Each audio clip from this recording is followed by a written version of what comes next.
If you logged in with the email, then you become the host. Okay. Okay, good. Sorry about that. Okay, so let's go back to where we started from. We are up to the first two dots on Daf Nun Daled Amud Aleph, and we were going through 5 different shilas or halachas that were represented by Sirak, by Zaf, by Sak, Zaraf. And we're up to the last one, which is Pei, which is Rav Papa. Boy Rav Papa. Rav Papa wanted to ask, Bas Anusa. Here was not her typical marriage. The woman was in the Nusa. She got her knas, and now she's married to this man because he's obliged to be married to her, and he's not allowed to divorce her because it says like Sucha, the Shalcha, Kol Yom. So she doesn't have tzuba. So Yesh la Mezainis or Ein la Mezainis. Would this daughter be entitled to Mezainis if she was a Yisrael? Ali b'd Rabbi Yosef bar Yehuda lo tibayla. According to Rabbi Yosef bar Yehuda, where they make at the kana that she still has a minimal level of ksuba, so there is a ksuba. So surely she gets mezainis. Damar yesh lo ksuba mana. So therefore, there's all the tanoi ksuba, which are mezainis. Kisi boilach. Our shaila is aliba derabanan the amar yatsa kesef knasa b'ksubasa. That since you already paid knas, he doesn't have to give her a ksuba at all. What's the halacha? What about these tanoi ksuba? Even the less lo ksuba, less lo mezaini. Do we say that since she doesn't have ksuba, she also doesn't have all the tanoi ksuba? Or dilma ksuba taima mai? Why doesn't she get ksuba itself? Is kedei shaloi tehei kala beinav leitzia v'alimotzi mavakla. The whole reason why ksuba is there is to prevent him, or at least to discourage him from just divorcing her. But here he cannot divorce her anyway because there's a law. But maybe the tanoi ksuba still do apply. Therefore. Teku, therefore we don't know, and we remain a suffix. So according to the Manama, who holds that there is no ksuba, would there be tanai ksuba? And the Gemara remains with the Teku. So till now we were discussing the rights that a daughter, a Yisayma, has to mezainis. Now we're going to focus on the rights that this woman herself, the Almana herself, has to get mezainis. And if you remember, we looked at the Mishnah, and the Mishnah said that the tanai was Ata Yosef Vesi. And then he stuck in an extra word, bivesi. So it sounds like there's a link between her living in the home of the deceased and her getting the mezainis. So Tanya Rabbi Yosef, bivesi v'lo biviksi. She has a right not only to have mezainis, but she has a right to shelter as well. She has a right to live in his home. But if there's not enough room in his home to house the almana, he lives in a little tent, a little lean-to, then they can tell her that you must move out and you must move into your father's rishos. But they still have to support her.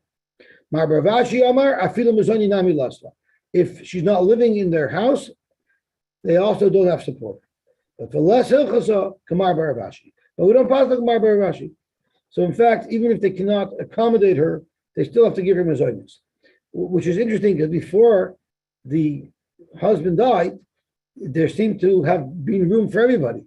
Suddenly that her husband's not there, there's no room for her in this little hovel. So I'm not sure exactly what changed with the death of her husband.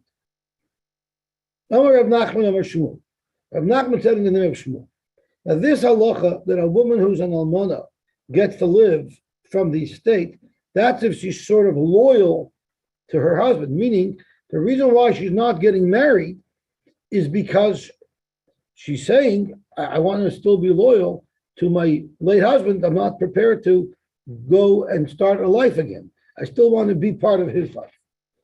So Rav Nachman said in the name of Shmuel, Tavua lihinasi. What if someone came and said, I want to marry you, Mrs. So-and-so. V'nispaiso, and she accepted.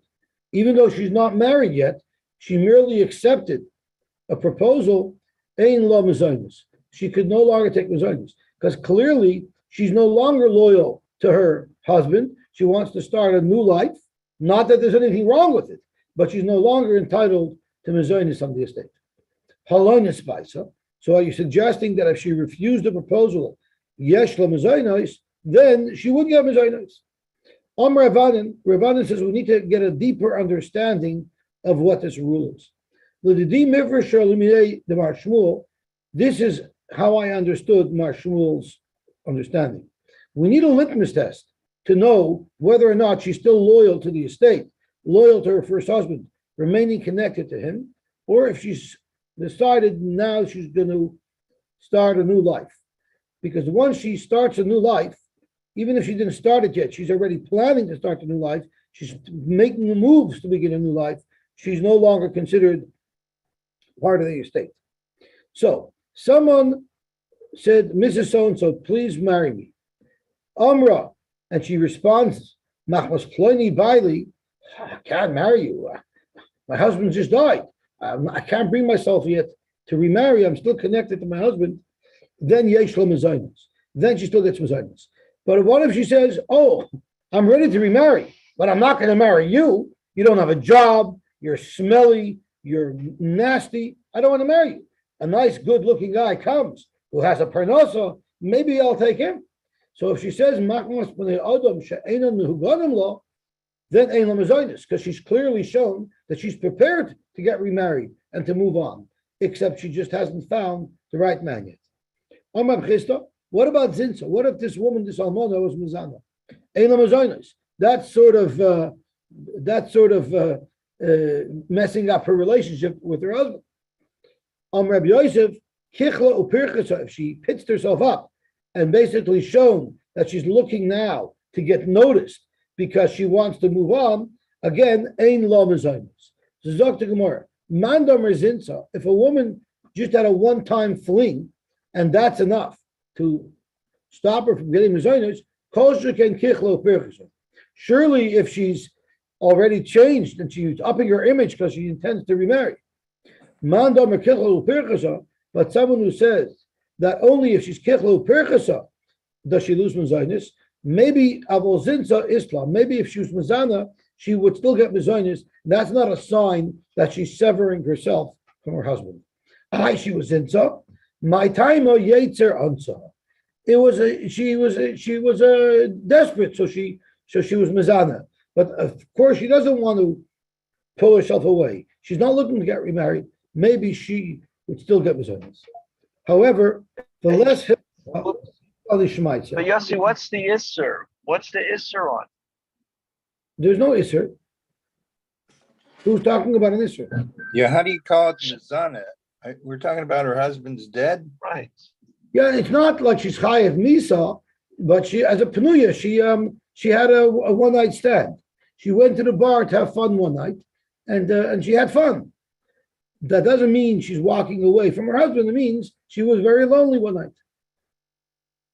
Yeah, so she should lose Mizainis because of it? Yeah, well, because that shows that she's not really loyal to her husband anymore. What do they want her to do? So she can't remarry. She's going to lose Mizainis. So she's supposed to be an Aguna / Almana the whole life. No, she can get a job. You mean some resume. It's so funny, has, like right? you never thought of it. Oh, wow, whoever thought of something so off the charts, so off the beaten track? That's really what we expect from her? Is it too much to expect from a woman not to be Mizana? They expect that from us. No, I expect that the support should be maintained. Well, you have Or to let her understand, go marry. She was worse than just being Mizana. She also got caught. Right. To be Mizana is French. To be caught is American. No, I understand. But the it's funny when does that show that she's no longer connected to her husband. So it's not a child that she do wrong. It's what her mizanis depends on is if she's still in her husband's orbit. And once she makes up in her mind that she wants to move on, which is the right thing to do, she's no longer in her husband's orbit, and he's only obliging his estate to support her when she's remaining in his orbit. But don't worry. The less hilchasa, all of these halachas are not true. all of that we just learned, Kichla, Zinsa, all of these, she still gets Mazonis. She still gets Mazonis. Ella Kihad the Amr Rabbi Yudah Shmuel. Rabbi Yudah Shmuel tells us how a woman loses her Mazonis. And that's how Taivas Ksubasa Bebestin. If she makes a formal claim to ask for a ksuba, that means she's severing her relationship with the estate. And from then on, Eilam Zonis. Frank Gemara, is that true? I'm going to show you that even if she's extracting her ksuba, she still gets Zonis. Latanya we learned, Machar Ksubasa. What if she sold her ksuba? Meaning she sold a third party the rights to her ksuba. Well, that clearly means she's cashing in and she's moving on. Well, thank you. Or umishkana, or she borrowed money and she used her ksuba as collateral. Again, that shows she's cashing in. Umishkana ksubasa, or asuzak ksubasa poitiki, or she dedicated it as a payment for a loan. So in all these cases, she's clearly showing that she's cashing in her ksuba. Then ein la mazonos, she doesn't get mazonos anymore. So I would be medayik handing in here when she actually cashed in her ksuba, because all of these are the equivalent of cashing in her ksuba. That shows that she is no longer connected to the estate. Avol tevas, merely by asking loy, that would not be forfeiting her mazonos. Zok the Gemara, hani, when she actually cashed in her ksuba, then bein bebezdin, bein shaloi bebezdin. No matter how she did it, that's called severing her connection to her late husband, and she no longer gets mazonos.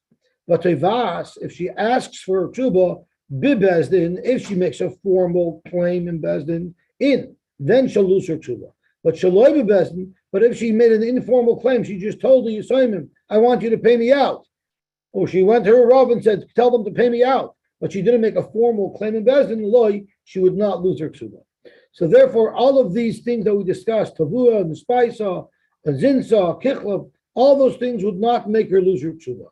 She only loses her ksuba when she makes a formal claim in Bezdin to get her ksuba, or if she actually liquidates her ksuba, then she no longer gets mazonos. So then the end of the Mishnah said, there was a shayla. We said that in Galil and in Yerushalayim, there was no way for the Yisraelim to shake off the Almona. They had to give him a Zionist until she was Tovei the Ksuba. But we learned that in Yehuda, they gave an option that the Yisraelim can say, we're paying out your Ksuba, and therefore you're no longer getting Zionist. So how do we pass it? That they could pay her off and then stop her from draining the estate. Where they cannot pay her off. Bavel v'chol parvadoha, Bavel and its environs, no karav, that they were able to pay her out. Nardo v'chol parvadoha, no kashmul, and held you couldn't pay her out. Ahubas mechuza, there was a woman who was from mechuza, which was from Bavel, who held like Rav that you could pay her out. She was married to someone from Nahardah, which would paskin like Shmuel, of course, who said that they couldn't pay her out. Also, Rav Nachman. So they came to Rav Nachman because she was an almana and they wanted to pay her out. Shama l'kala the bas mechuza. Rav Nachman heard that she was from mechuza. Well, if she's from mechuza, then they could pay her out. Amar lahu, he told Yisraelim Bava v'chol parvadah. The area of mechuza is considered part of the environs of Bavel. No karav, and therefore you could pay her out. Amar Leva, they told him back, V'al Nahardah Nasifa. But her husband was from Nahardah. In Nahardah, who do they paskin like? They paskin like Shmuel. Shmuel paskins like Anshe Galil, and the Anshe Galil held that you couldn't pay her out. Amar he said, Ihachi Nahardah v'chol parvadah, not Shmuel. Okay, then they can't pay her out. Zog to Gemara, but Nahardah. Until where does the rule follow Nahardah? What's the border between Nahardah where you cannot pay her out? Zog to Gemara, at Heicha de Sagi Kava de Nahardah. When they measured wheat, if they used the measurement of Nahardah, that you know you're in the Nahardah neighborhood. So it's really simple. If your speeding signs are in kilometers, you know you're in Canada. If your speeding signs aren't mild, you know you're in the United States. Zok the Gemara, Itmar Almana, an Almana.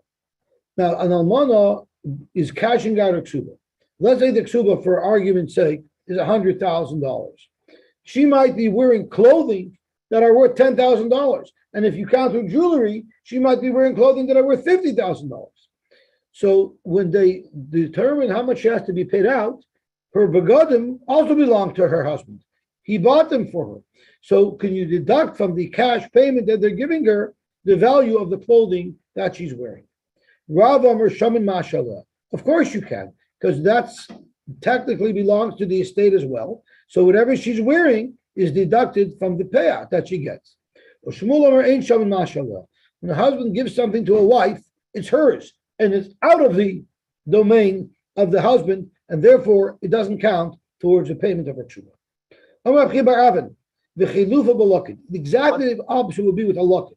If you have an employee that lives by you and you bought him clothing, you bought him his uniforms, right? You buy him uniforms. And when he leaves, you have to give him his final paycheck.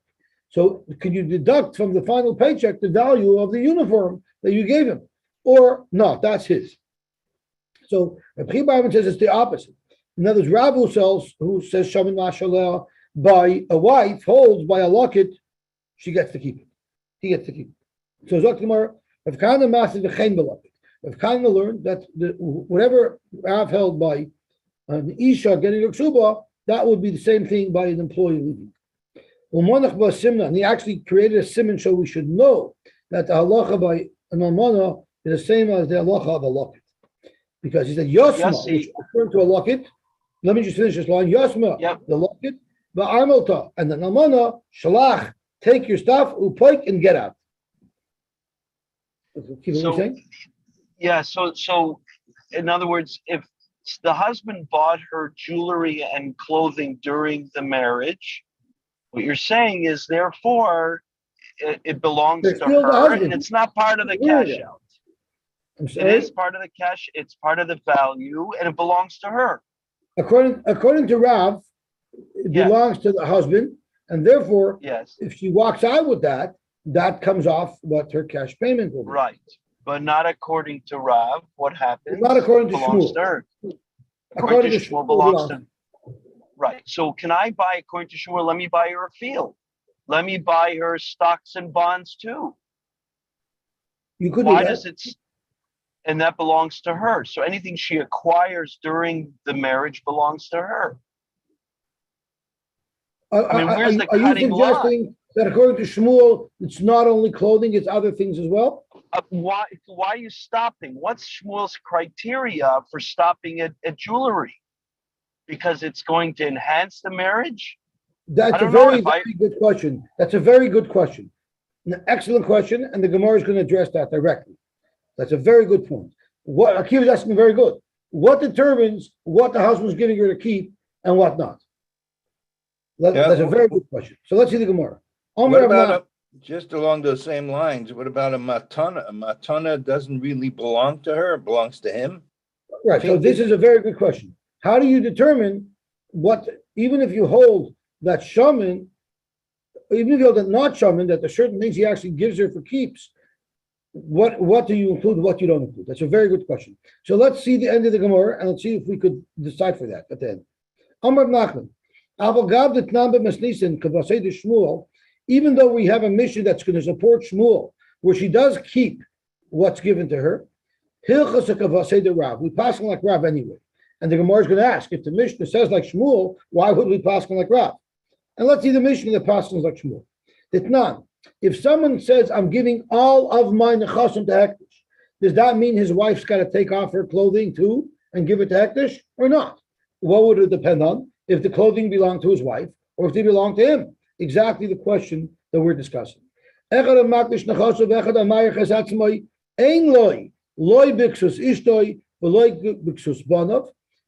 are not included in his donation because those are not his.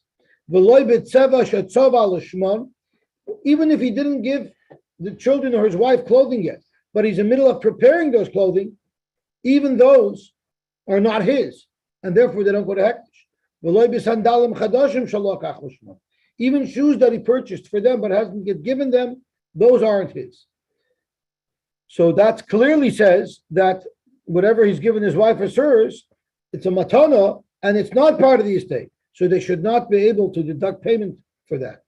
So Amalei Rav Rab Nachman v'chim me'achad etnan masnisin kavosei de Shmuel. So now that you've proven from the Mishnah that we pass on like Shmuel, well then amai hilchos kavosei de Ra. So why is it that we can deduct the value of the clothing? And this is the statement that I was referring to that hopefully will give us clarity. Amar lei l'chayra k'Shmuel rehita. At first glance, it seems like we pass on like Shmuel that the gifts that he's given her, the clothing that he's given her, are hers. But if you analyze it more carefully and you look beneath the surface, you'll actually see that my time, what's the svara? Anything that a man buys his wife, he's really buying it for himself. He wants his wife to wear beautiful clothing for him. Adaita make him kamei. His das to give her these beautiful clothing is that she should wear that as his wife. With the das, you should take it out, and I don't benefit. So therefore, when it comes to hektish, yes, I'm married to this woman, yet I donated all my money to hektish. That's her clothing because I gave it to her because I wanted her to have it for me. But when it's talking about her leaving and our marriage is breaking up, I don't want to give her a penny. So that's the das. So let's go back to Akiva's question, David's question. How far does this extend that he wants her to have things? Because this is the svara of Rav, that everything he gives her, even though they're hers, but they're only hers while she's with me. Once our marriage break up, I don't want to give her even a penny. So it's basically a matana only while she's living with me. While she's not living with me, it's not a matana at all. Shmuel would hold that it's a complete matana, but it seems like it's only a matana because it benefits him to a certain degree. So maybe it would only be things that enhance his image that he's giving her. So that would be clothing, that might be jewelry, but I'm not sure if that would also apply to other assets. Doesn't he have an obligation? Or maybe it would. I don't know. To do that? I'm sorry? Doesn't he have an obligation in the ksuba to provide her, not to give her? She has to have beautiful clothing to wear. That doesn't mean she has to own them. Then why does it need to be a requirement in the ksuba? If it's for his own benefit, why does he have to make it? So that she should, because some people, even for their own benefit, they don't. It's like my friend built himself a beautiful house and he built his wife a walk-in closet. And it was a very large walk-in closet. So I asked him, how can you afford this? He says, what's the big deal? It's just a room. I said, you have no idea what it's going to cost to fill. The room is the cheapest part of the walk-in closet. But it's a very good shiloh that you're asking. According to Shmuel, that it's Ein Shaman law, is that only clothing or is that anything that she would have given her? But I think you could bring a riot from this brisa, because the brisa says the only thing that's excluded, the only thing that he doesn't have to give to hektish are personal effects. How come the brisa doesn't discuss any assets that he gifted to his wife? That's not even a havim in it. That it doesn't go to hektish. So it seems like it's only personal effects that we would say would be hers. Okay, now we have an interesting He wants story. to be married to a rich woman, so he should give her a lot of stuff. But what's her mind? If this is an Indian of Kenyan, so he's giving it almanas, really is the ultimate Indian giver's almanas lahachzir, because he wants it back if something should happen. But what's her mind being kleinit? She's assuming that it's going to be hers forever, doesn't she? But it's not really, she doesn't dictate the terms of the gift, he does. But the receiver, no, it does if it's an exchange. Yes, if you give somebody something with matana It's not an and he exchange. thinks that he's He's going to own it, giving her a gift. What's the exchange? What's he getting back? so what is he? She's a shomer? What's her bailus on it? She has zero allowed to bailus. use it. What am she damages? She's Oh, chayv yeah. bachrayas. She's a You wanna shomer. know That means if it gets is that the damaged, address? she's Is going. the husband going to make her pay for it? I'm not sure. That's right. You're going to take it off the bill. She's going to end up owing him money. Who knows? Who knows? Take care of it because I'm going to give it to the next one. No, she's left-handed. Kalsa devei bar el Yoshev. Rabbi Yoshev's daughter-in-law have a katava ksubasa miyasmi. This is such a good story. She was claiming the ksuba. She told her husband's children, "I want my ksuba." So what did they do? They wanted to make sure to deduct the value of her clothing because they knew that she had a lavish wardrobe. Have a kamamtelu levedina. So she was dragging them to Bezdin. Omri, they said, you're wearing a model's coat. We're not going to go in a shmata robe with you to Bezdin. Omri zilalon lemilsa de tizlehachi. We can't go to Bezdin with you when you look like this. You have to dress for success. So so she said, no problem. I'll dress appropriate for Bezdin. And she put herself on her most expensive clothing with the most expensive jewelry. And they said, now you look ready to go to Bezdin. Also the Kamei de Ravina. They came to Ravina. Omer Lahu, he told them, the Rav. We pass like Rav, the Omer Almona, Shaman Mashalel. And they just wanted to make sure that she won't conceal or deny all the expensive clothing that she had. So they wanted to make sure that she would come in wearing it so that they can deduct from their cash payment the clothing that she was wearing. So dress for success takes on a new meaning in this case. In this case, dressing for a successful outcome in her claim might have been dressing down. He gave Nadin to his daughter. So he said I'm giving this set of clothing that's worth $10,000. I'm giving this to my daughter as a nat. Zal Nadunya.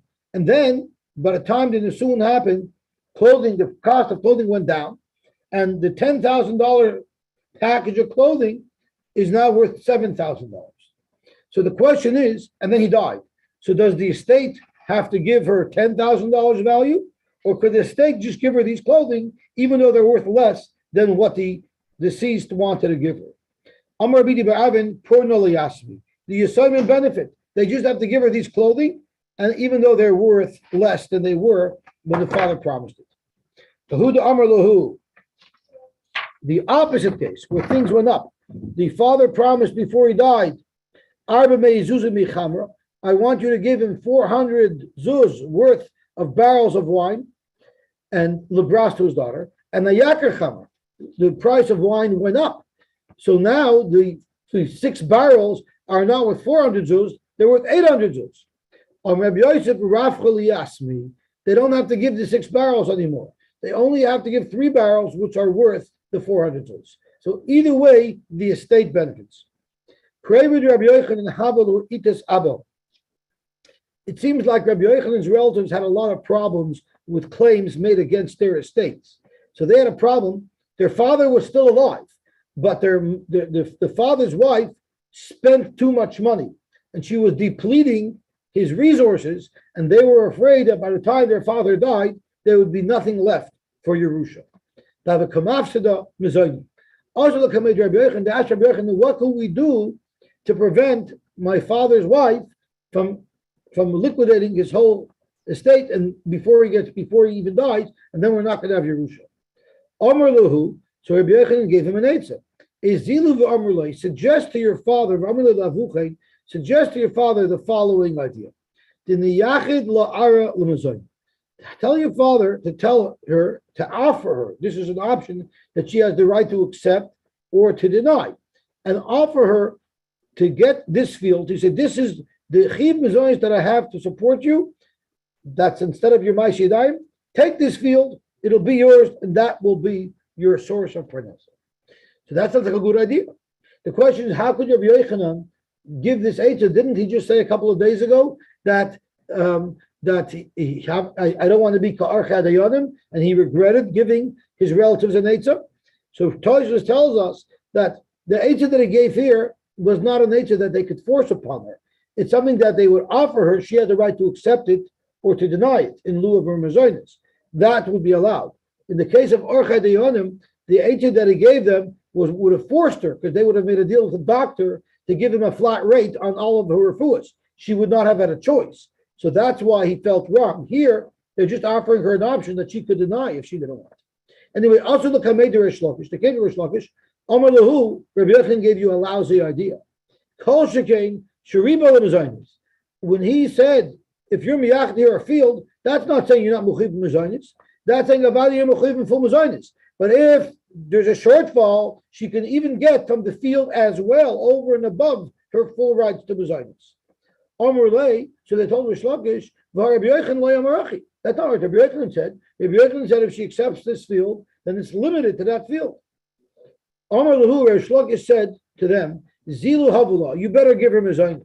V'iloi, and if you don't, Mafitna Lechu Rabbi Yochanan Mu'inaychem. I'm going to pull Rabbi Yochanan out of your ears. Hakmanich can come up with Rabbi Yochanan, he's wrong. Also, the Kamei Rabbi Yochanan, so they went back to Rabbi Yochanan and they said, Rish Lakish completely rejected what you said. Amalu, he told them, Ma'asa, what can I do? Shekenegdi chalak alai. Rish Lakish argues on me, I can't fight him. Amar Rabavo, l'didi mafresh shleminid Rabbi Yochanan. In fact, there's no machloikis between Rabbi Yochanan and Rish Lakish. The devil is in the details exactly how he presented. Amar limizoynois. If he said, I'm being miyachin you this field, limizoynois, for your mizoynois, that's ribala, mizoynos. That's saying that you have a guarantee. Sure, you're entitled to all the mizoynos you want, but just in case you don't get enough, you can still go to that field. Amar bimizoynois. If he said, I'm giving you this field, bimizoynois, that means it's instead of your mizoynos, and then it's cut to slow mizoynos.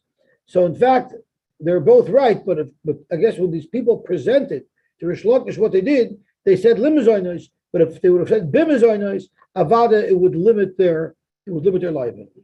Hadin alachnayr. I believe we're starting the fifth parak that starts with the word af alpi. When the Chassam Sofer first learned this parak, he was a Talmud of the Haflah. He was a young boy. Imagine he was learning the fifth parak of Ksubas as a young boy.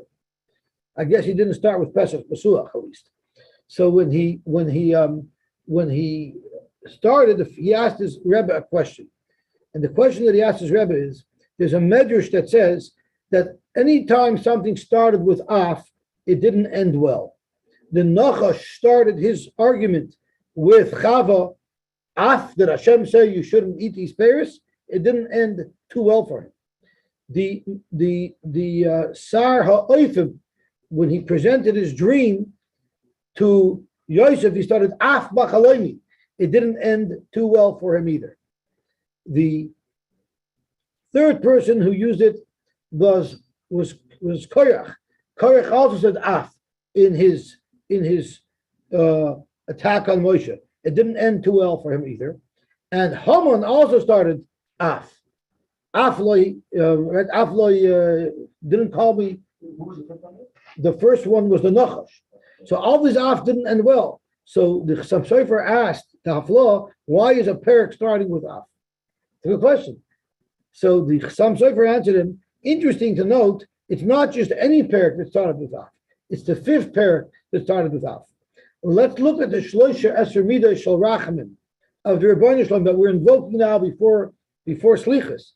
Hashem is the Haflah is one, so he learned the Shaila how to count them, but the Haflah counted the first two Hashems as one.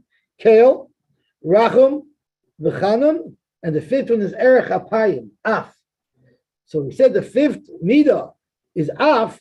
In the schus of learning this Torah, Af Alpi will be able to be zoicha to Erech Apayim to wipe out the Charoinaf. So the Rebbeinu Shalom should help that with us learning Torah, we should be able to discharge any Charoinaf, and we should be zoicha to a Shana Toiva Musuka. It's also a good af. As Sarah said, ha'af umnam elei. What? Vanizokanti. She turned it around. She said, ha'af umnam elei vanizokanti. I'm going to be able to give birth and I'm 100 years old. And the answer was yes. Sarah turned already the af around. So if I ask you a question and I ask you to finish the following pasuk, Va'ir Shushan, what would you answer? How do you finish that pasuk? Depends when, either Navoicha or Tzahal. So you would say, I see you're an optimist. So you would say Tzahal of Samecha. Right. Because if you have a choice of which af, you automatically pick the Tzahal of Samecha. Right. And that's where it should always be. How do you get af from Erech Apayim? Apayim is af. Charoinaf, Erech Apayim. Af, okay. Erech Apayim. Even though we said that a Basula gets 200, and the mana gets a mana. If a person wants to add to the ksuba, he's allowed to. Afilu meya mana Yosef. What happens if this armala or niskasha, if her marriage ended, bein mina erish and bein mina suin, goyves hakoil, she collects not only the mana masayim, but also whatever extra her husband promised her. Rabbi Elazar ben Azariah Omer mina suin goyves hakoil, but mina erisin besula goyve masayim va mana mana. Why? Shalai kasav law ela manas l'koinsa. And Rashi says, shalai kasav toisvis the midaitoi ela manas l'koinsa. The extra ksuba that he wrote is only because he was going to make the suin. If the marriage wasn't going to continue to the suin, he never intended to give her anything more than the minimum mandatory ksuba. So that's the first machlokes. The das to give extra, is it even without the suin or is it only with the suin? And then the Mishnah has another shayla. Rabbi Yehuda im writes a kosev lebesula shtar shel masayim v'hikoseves his kabalti min chamona. Basically, she could be moichel the ksuba. So by her writing a shtar that she accepted half of her ksuba, in essence, what she's doing is she's being moichel. We actually had this machlokes already. Ulam mana mana v'hikoseves his kabalti min chachamisha. So Rabbi Yehuda said that a woman is allowed to be moichel part of her ksuba, and it's a good mechila. I mean, our Gemara learned that you held that she can be moichel ksuba, and that will work. It's kavaltim chachamishim. Reb Meir says no. We